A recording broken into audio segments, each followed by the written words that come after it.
Hello, in this video I want to show you how to start a daily program in Beko drying machine. To do this, first we'll need to pick the daily program, which is located right here. Then next thing is this panel.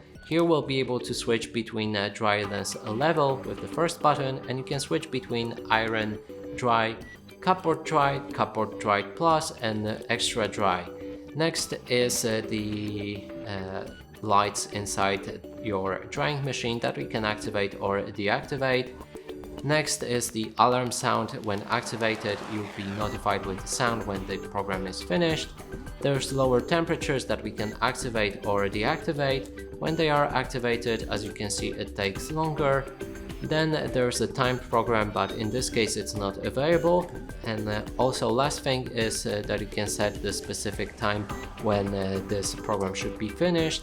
So we can, for example, give it 5 hours. When you return in 5 hours, the program should be finished. And that's it for this video. Hope you like it. Please consider subscribing to our channel, leave a like and a comment below.